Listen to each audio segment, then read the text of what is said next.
Hello, everybody.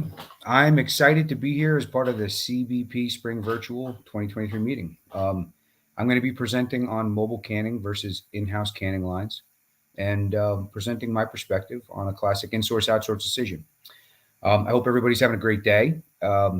It's after 12 o'clock, so maybe you're grabbing lunch or having that first beer. Please type any questions or comments you have into the chat. I have that up live, so don't hesitate to stop me and chirp up if you want me to respond. I'm going to jump into my presentation. Hopefully, if I can get it to work. First, who am I? I'm Roger Kissling. I am Vice President of Client Management and Sales with Ironheart Canning Company. Something I always put up on every presentation on my first slide is this philosophy, which is a philosophy that's central to Ironheart. And you know, it's the reason why the decision to use a mobile service or how you do your packaging or do a canning line is extremely important. And that is, the reality is packaging is the gatekeeper to your beer and your brand. And your beer will only be as good as the packaging process. And packaging can only make the beer worse. I like to say you can make the best Kolsch or ESB or Pale Ale the world has ever tasted, but if the packaging is done poorly, the world will never know. So what I hope to accomplish as I run through my presentation here, I think I want to highlight some of the perceptions that may not be reality when you're looking at mobile canning versus an in-house canning line. And I want to approach this from a business case of a classic in-source kind of versus outsource decision. Um, now, you know, who's Ironheart? This is the experience that this perspective is going to come from. Ironheart, we're a mobile canning company, the largest in the nation, probably the largest in the world. But we started with really humble beginnings with one man and a canning line. Some of you might want to tune in. I know Tyler Willie, our CEO and founder, is going to be speaking with Andrew coming up pretty soon, and talking a little bit more about that story and the evolution of the industry over the last 10 years. But we began in 2013, services in the Northeast, one guy in a truck. And then through organic expansion and acquisition, we now run 80 canning lines. We have 28 warehouses servicing. It's actually more than 27 states because we do business in states that aren't totally colored in orange on this map. And we will package about 80 million cans this year in 2023, with over 350 million cans worth of filling experience under our belts. We offer a ton of different can sizes, and we don't just work with craft beer, even though craft beer is kind of in our roots and in our blood, right? That's where we got started, forged in the kettles and the cellars. But we do plenty of cider. We service the wine industry. We do RTD cocktails for the distillery industry. We do non-alcoholic coffee, waters, CBD, other non-alcoholic products. So our headquarters based up in New Hampshire, but you can see we're kind of gypsies. We're spread out.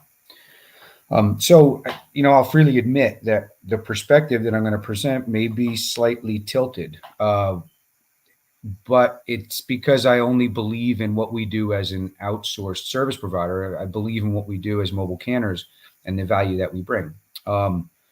That said, I really, my goal, as I mentioned before, are to ask some questions, ask a lot of questions, because I understand that everybody's situation is different. And as I said, packaging is a gatekeeper of your brand. So this is a very important decision, both from a quality, business strategy standpoint, and a cost perspective as well. So 10 years anniversary this year is a good segue into a slide I wanted to put up as I thought about some of the things I wanted to talk about in this. I also want to talk about how this industry, the craft beer industry, has changed a lot in 10 years. And it's changed a lot in just the last 2 or 3 years. But there's a 10-year arc that I always find very interesting and funny. And that is 10 years ago, I wouldn't have been presenting about mobile versus an in-house canning line. I probably would have been presenting about, why you should try cans, because cans are not just for big breweries. Cans are not just for cheap beer. And everything has changed in 10 years, but 10 years ago, rapid expansion and a need to add capacity was certain. There was an insatiable demand for beer. So maybe a side effect of that was that quality wasn't necessarily number one focus for everybody, because if you brewed it, people would come. But mobile canning was certainly new. As I mentioned before, people would be using bomber bottles. They wouldn't be putting their beer in cans. And um, now the industry has slowed a little bit recently. A lot of customers and breweries that I speak with they're not planning to necessarily grow capacity, and the marketplace is much more competitive. Consumers certainly know good beer, and they have more options than ever before. Additionally, there are a lot of equipment options. So 10 years ago, you may have had maybe two small mid-size inline fillers, that were on the market. Now there's a half dozen. For those of you that are headed out to CBC in May, there's a lot of different options there. And but mobile service is now certainly mature, where 10 years ago it was not as well. So some things have kept pace with other things have flipped. And it's interesting because I think this decision to stick with mobile or in-house your canning line, the question has always been there, but I think the way people are approaching it is a little different. So let's start with those perceptions that I wanted to mention. So I think one perception I want to call out is that perception number one, a service provider, meaning a mobile canning service provider, couldn't possibly have the same commitment to quality as an in-house managed staff. Something that I know some people certainly do believe. Maybe could be true, maybe not. And we're going to talk about that in more detail later. Perception number two, that I think may not be a reality, is that operating a canning line in-house will reduce my cost and therefore is better for my business. I think it's a much more complicated question, and we'll dive into some of those costs a little bit later. Maybe not in numbers detail. We're not going to get into corporate finance, but we will talk about all the different costs that you should consider and find out if the answer to that question really is it better for my business? Perception number three, it is my destiny to buy a canning line. It's just always been my plan, right? That's something that I often hear. And obviously, as a believer in what we do, I ask the question why sometimes. Did you get into craft brewing in order to operate a packaging line? Most people I talk to, the answer is no. But for some reason, it is their destiny to buy a canning line. So a perception, not sure if it's reality. But the reason why I highlight some of these is because decisions in general, but this decision, mobile versus Insource, is really influenced by perceptions that might not necessarily be reality, and therefore can lay a path to a poor assessment. So I'd like to approach this. What I'm proposing is that you approach this as more of a business case of a classic Insource versus Outsource. And Insource, simply put, insourcing, using an organization's own personnel and resources to accomplish a task that maybe was previously outsourced or not, but you're making a decision to do it on your own. Versus Outsource, contract it out, use a service provider, use another company that has expertise, investment and equipment in this service that you need. And that's mobile versus buying a canning line. So when you're looking at Insource versus Outsource, I think it's important to keep this in mind as we talk through these. Is the first thing I wanted to kind of talk through was the perceived benefits and reasons that people would insource the canning operation versus a decision maker's reasons for outsourcing with a quality mobile service. The biggest one and the biggest reason for insourcing a canning line and having it in-house, of course, is direct control over packaging. Now, this can mean, it's no reliance on a service provider. It's not having reliance on another party or risk of service provider failure. But it also is ultimate flexibility in terms of what you do when you do it. Um, but you know, the next bullet is the commitment to delivering better quality and flexibility. That's a question mark for me. I think once again that's a perception. Does it have deliver better quality or flexibility? Certainly delivers better quality, or it certainly delivers ultimate flexibility where mobile canning, there are some restrictions on that, but it doesn't necessarily deliver better quality. And in fact, I think there's some sacrifices which are often made with the decision to insource. Um, Also, there's certainly perceived lower costs. And that, again, we talked about I mentioned the 10-year arc of the industry. Cost reduction is now, I would argue on everybody's minds and more important than it has been in the past because of the marketplace and because of rising costs, but perceived lower costs. Is it cheaper to invest in the equipment than to pay a service provider? Maybe, certainly for some breweries, certainly for at certain volumes. Of course, it certainly starts to make sense. But we're in a little while we're going to look at operating costs that I think certainly need to be considered, and value of time assigned to to other inputs that have to go into running your own canning line. And then, another perceived benefit, of course, is building for future growth. I may not need to do this now, but I might as well pull the trigger because I'm going to need it in the future, right? And I know it's going to make sense for me 4 years from now, so I'm going to pull the trigger on it now. As I mentioned, 10 years ago, when there was exponential growth in the industry and it felt like a brewery was opening every week, that certainly was the attitude. I don't know, depends on what your goals are as a brewery owner now. Is that your goal? Is that in your plan? Is that the case?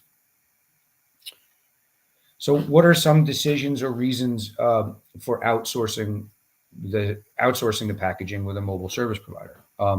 Well, there's a flip side of that coin of costs, right? And the flip side of that, the alternate perspective, I guess I could say, is that when you're outsourcing, you reduce your overhead, labor costs, and the managerial oversight.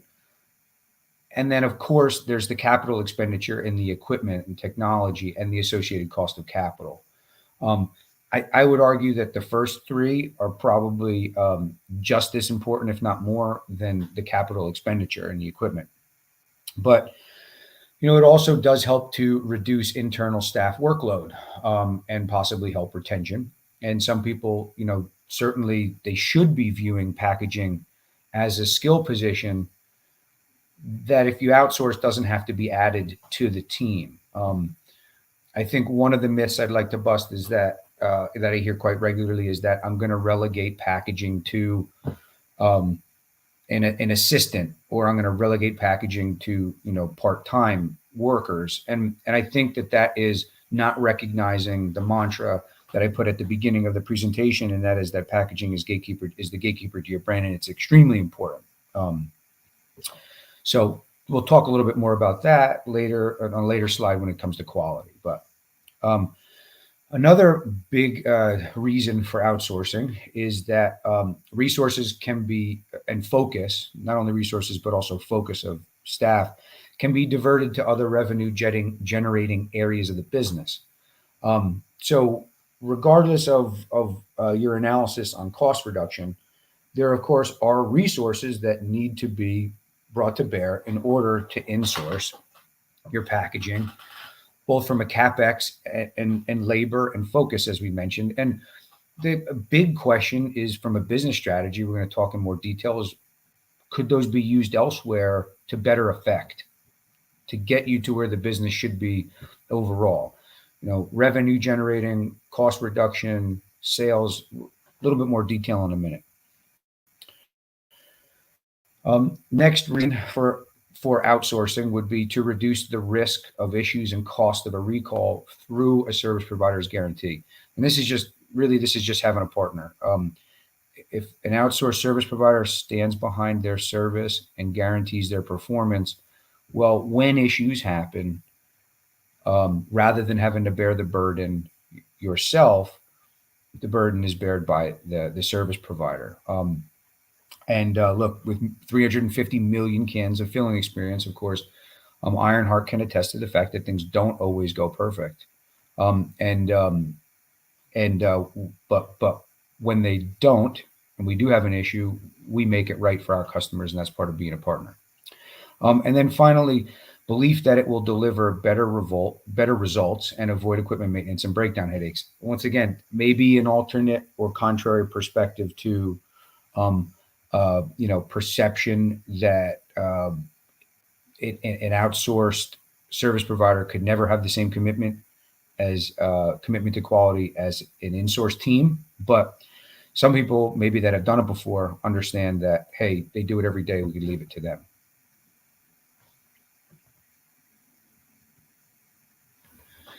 So diving a little bit more into the general business, I would say business strategy considerations. And some of these are going to be slightly repetitive for the reasons why people insource and outsource, but just want to ask questions and share my perspective, and you could translate it into your own. But, the reality is that everyone is just trying to make the best decision for their business. We all, and everyone's situation is different and unique.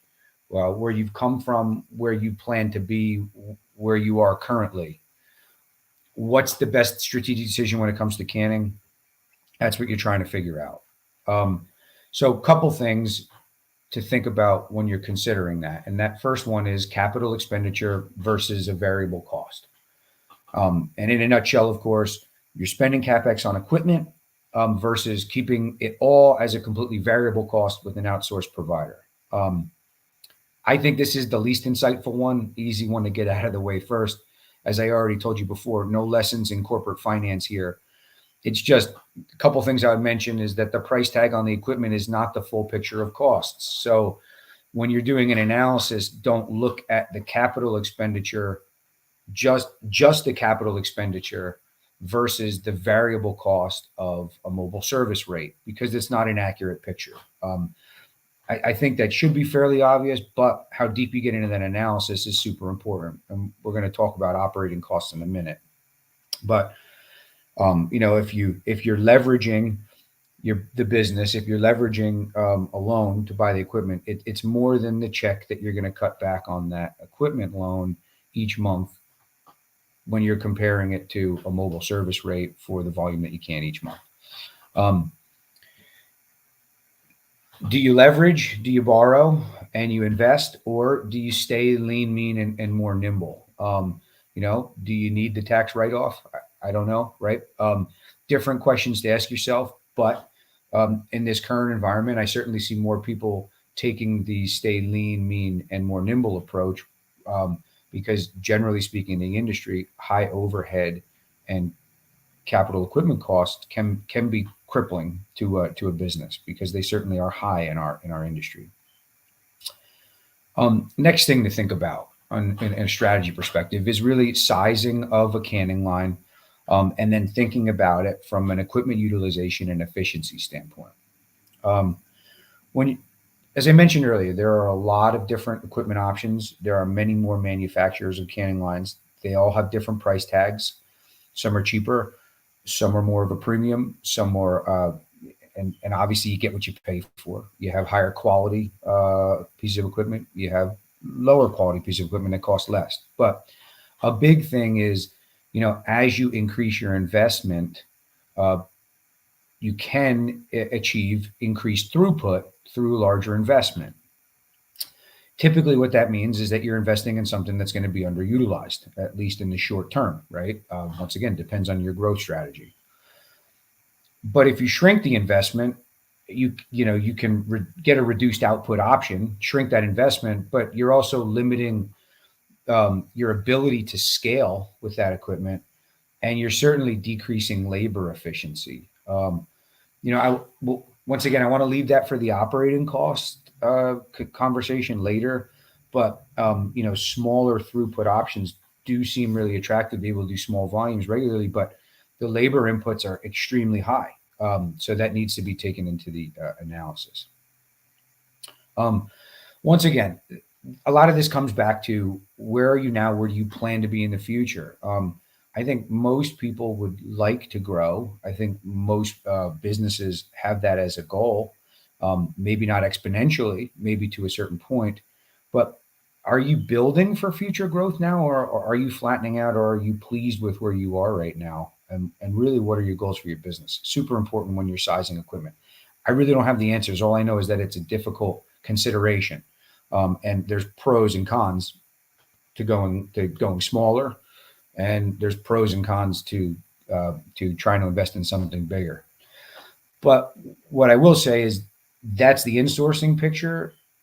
The outsourcing picture is that it's always right sized. If you go up or you go down, or if you have seasonal swings, it doesn't greatly affect what you're doing because you're outsourcing it, right? So you don't have the investment, you don't have to worry about labor inefficiency or the associated overhead if it's not being utilized.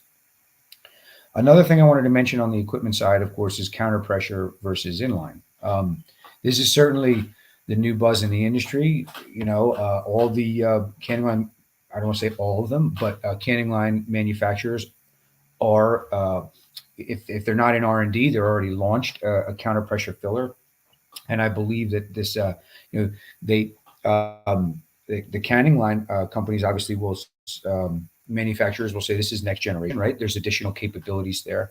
But I did want to provide the perspective that counter pressure doesn't equate to higher quality. Counter pressure certainly allows for a higher carbonation target if that's required by your beverage, and it's accepting of a wider range of product spec, but it doesn't equal lower DO, and it doesn't equal less loss necessarily. So they do come with a higher price tag, something to consider, right? Counter pressure versus inline. Is it necessary? Is it not necessary? But topic on the industry and something to consider. My perspective, as I just said, is unless you're looking for higher carbonation levels, doesn't necessarily equal higher quality. New versus used equipment. New equipment costs are higher, and if you are buying new, of course, you have higher costs to crate and freight and install once it's added. But of course, you're going to have something that comes with a manufacturer warranty, and should, if you maintain it, should serve you well in the short term. Or you could look at the used equipment, which is unfortunately now more available than it ever was before, because of businesses that haven't made it, breweries that are liquidating their equipment, but or that are upgrading. But those machines do require additional maintenance and repairs, and the used equipment will not come with support from the manufacturer. So it might seem like a good deal, is what I always say, but very difficult for me to recommend going the used route. Personally speaking, Ironheart, you saw we run 80 canning lines, so we are very deep on the engineering side, and even with our experience and ability, it's something that is there's trade-offs. Continuing business strategy considerations. Think about dependability and flexibility. So equipment does break down. Of course, it needs preventative maintenance and maintenance. Is it something that you want to take on in-house or lean on an outside service that has redundant equipment and engineering support that takes care of it? So with a mobile service provider that has multiple assets, multiple crews, multiple states, large geography, the downtime should be limited to a day at most. Many times, if and when an issue does come down and you have to make a major canning line repair, it could be quite a while for parts, and it could be quite a while for repair. So there is that consideration. Staff and labor risk. Hire, training, retaining a skill position, or do you lean on a service provider with extended network of personnel and dedicated training managers? Don't know. maybe it's a different story if you have somebody on staff that has a lot of experience running a canning line versus not, but that's still somebody that you have to retain, and if they do move on, the cost to replace is high. And then finally, flexibility. I mentioned that before. Flexibility to package on your schedule. It's I would say balance that decision with tank capacity and other bottlenecks in production, because we are maybe maybe bleeding over into the next section, which is opportunity cost. But be upfront. Mobile will not offer you ultimate flexibility to wake up, to show up on site, wake up that morning and say, I think I want to switch what I want to do. I think that an outsourced service should be as flexible as possible and should always seek to be easy to work with and understand that quality of the product is number one, right? So if a beer needs another day or needs another couple of days, I'm going to be able to move. But the reality is that I think there are some other benefits to consider with that ultimate flexibility.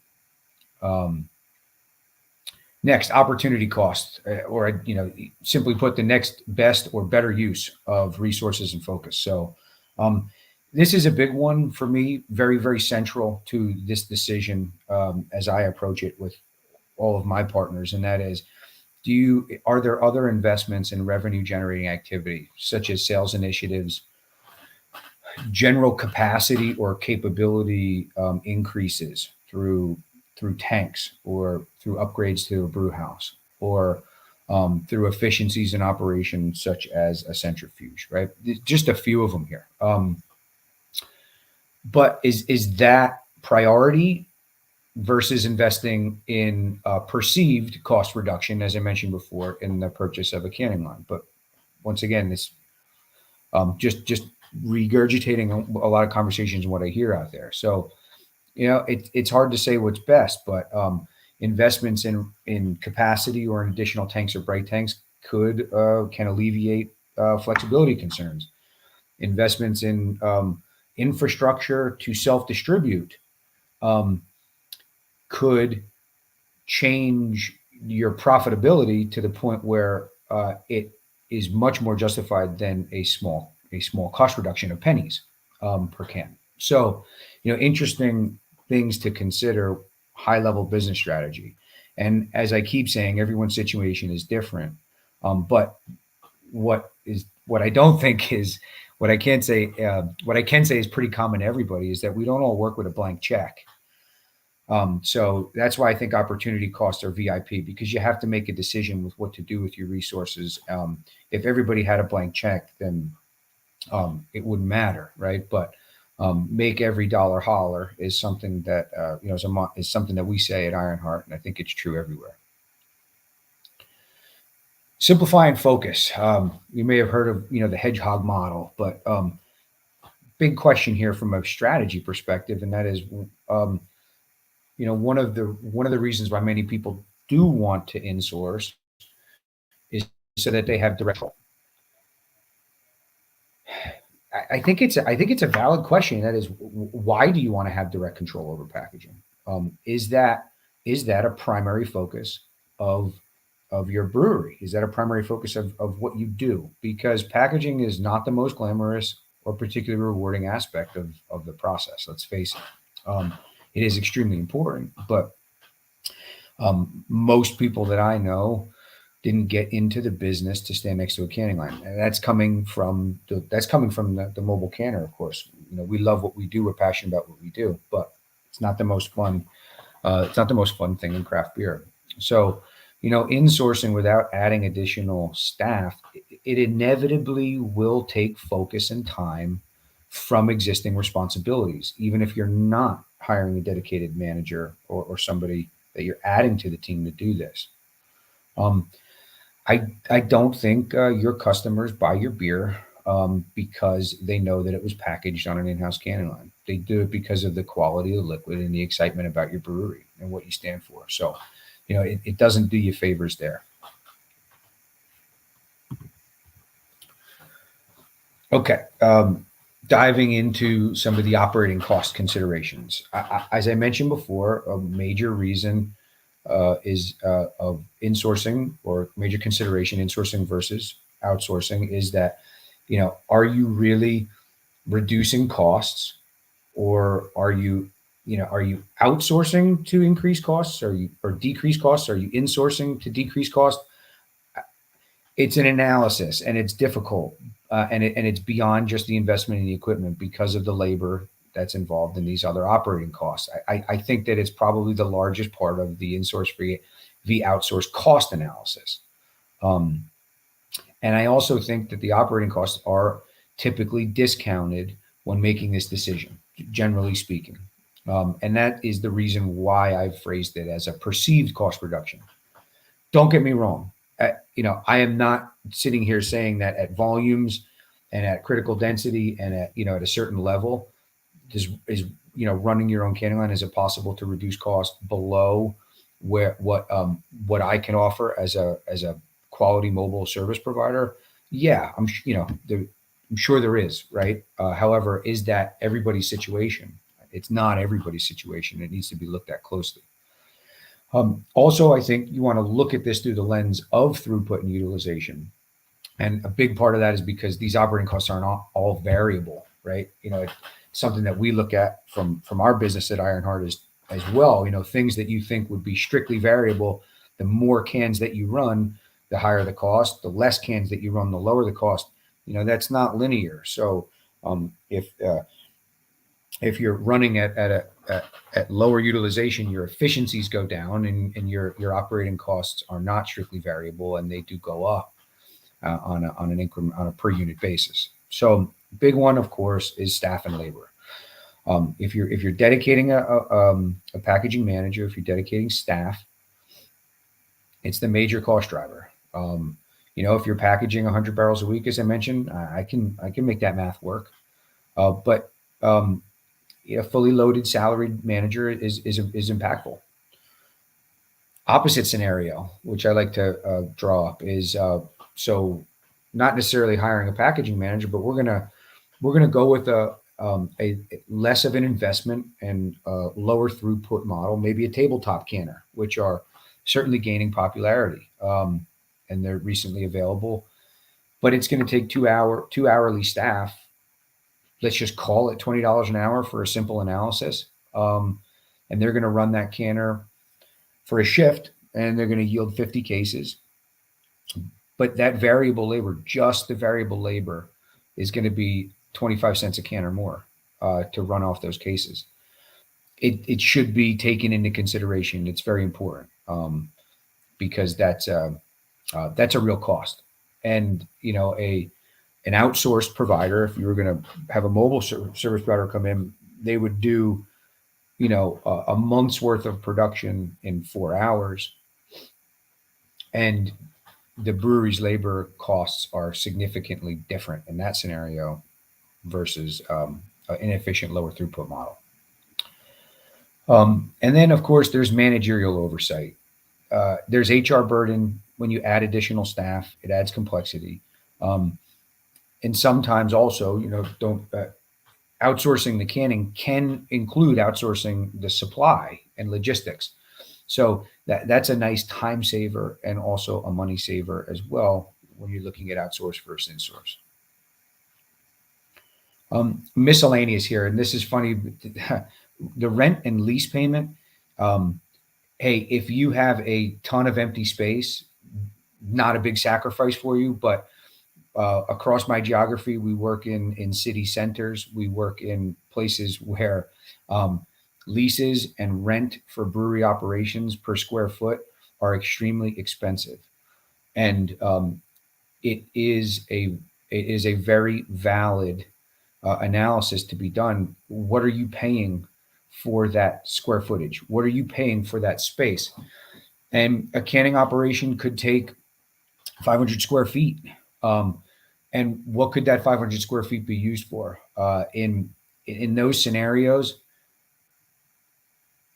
additional fermentation vessels or bright tanks, from a revenue generating perspective, extremely more beneficial than a small cost savings on an in-sourced canning line. The ability to turn those tanks and the value of the beer that can be produced is huge. Or is it a tap room? Is it additional tap room space? I don't know. But once again, this is a little bit of the this could be considered a little bit of an opportunity cost, but um, it's something to consider and something to look at when you're talking about space that's devoted to it, especially if you're tight. And then lastly, the ability to have alternate can size capabilities or nitro dosing options. This kind of comes back to how it's a more competitive marketplace than ever, and uh, launching maybe fringe products, things in a different space, trying to differentiate yourself on the shelf with a different can size, um, doing things with nitro dosing. These are all things that are absolutely possible for you to do with an in-house system, but they require additional investment and downtime to configure and change between. Where if you are outsourcing it, it's not your problem, right? It's the problem of the service provider to handle that complexity and bring those assets, the equipment needed to offer them to bear in your area. And obviously, it's more justified when those things that you're not using every day are spread out over different customers that increase the utilization and make more sense. But they just open the door to more innovation and trying different things, which is important. And then finally, one that I think is really important, quality. It's number one. And I'm gonna kind of wrap it up very close to where I started, and that is that packaging is a gatekeeper to your brand, and quality issues are costly. And a lot of it has to do with the skill and experience of the operator, along with all the infrastructure that supports them from a quality perspective. There is the perception that insourced is better quality. I don't know. This was a priority of mine to say not necessarily. Look, it certainly could be. I would say most of the time, it really isn't a reality. Um, there are a lot of capabilities that need to be invested in beyond just the canning line. Once again, overlaps into the cost analysis a bit as well, but the ability to measure dissolved oxygen, the ability to run lab analyses for spoilers, the ability to verify your CIP and avoid contamination in between different beers, pitches, products. The ability to do accurate seam analysis and have the equipment to do so, digital micrometer, seam imaging. Um, the only way that that you're getting better quality is through internal process evaluation and measurement. It's the only way that you know that this is true. It's very dependent on the skill of the operator who's running the canning line, and it's the measurement and verification of it is dependent on quality control and support staff and infrastructure. So, like I say, I feel like you have to go all the way. And if you're not going to go all the way, then just recognize the fact that there's a sacrifice associated there. A quality outsourced service provider, we do this every day. So we are committed, we are just as committed to the quality of the product. And a service provider should guarantee their performance and bear the cost when they don't deliver. So, aspects of that, of course, that the quality support, right? Maybe not people who are there on the day, but are in the background, is the quality manager, checking job reporting, seam verification and seam excellence, accurate filling and weights, DO and loss minimization, sanitation verification, all things that are supported by rigid SOPs and quality support. When you outsource, you get that. You just get that with outsourcing instead of having to do it yourself, insourcing. And then also engineering support and management of the equipment PM. And that's a significant contributor to quality, of course, because happy machines equal better packaging and better quality, less loss. So, that support comes with an outsource model. Bear with me 1 second before conclusion. So in conclusion here, and I'm going to wrap it up. A couple of things I just want to leave you with. I think that you should think critically about the perceived benefits of an in-house canning line, and just ask, will they play out in reality? Hopefully, I'm not saying all of your perceptions are not correct. I'm not saying that your perceptions aren't reality, but I'm sure some of them may be real, and some of them might be myths. And what are the primary goals for your brewery, for your operation, and really, with an open mind, ask yourself, if operating a canning line and insourcing it, does it forward those goals? Next is understand the trade-offs, um, from a business strategy perspective. Consider possibilities for redirection of resources to other areas if canning is outsourced to a mobile provider, and is the value um, of of those areas, is it more to you, to your business? Does it represent greater value than insourcing canning? Um, if the economics or cost reductions are the main perceived advantage of your decision to insource, really carefully analyze those operating costs, overhead additions, and account for that managerial oversight and time of existing staff that should be assigned a value. Um, it's something that can be overlooked, and I really encourage you to pay attention to it. And lastly, in order to achieve the same standard as a professional mobile service with an in-house line, it is necessary to make significant investments in dedicated, skilled packaging staff and quality control support and equipment. And if you don't make those, if you only go halfway and you don't make those investments, then there will be a sacrifice in quality. And I think that's very important to recognize. So, as I like to say, go all the way, or understand what the trade-off is going to be. So this is where I'm going to wrap it up. I know I timed it okay. I'm a little bit ahead of time, but I am very curious if anybody had any comments or questions that they wanted to throw my way. I'm happy to answer them. I did not get any as I was presenting. So um, if you have any questions, um, please feel to reach out to us directly. Our general email is info@ironheartcanning.com. I'm not scared. I'll give you my direct email as well, as roger@ironheartcanning.com. That's ROGER at ironheartcanning.com. Um, appreciate your attention. Appreciate you listening to my perspective. I hope it was helpful. I hope I gave you some things to think about, and have a great rest of your day.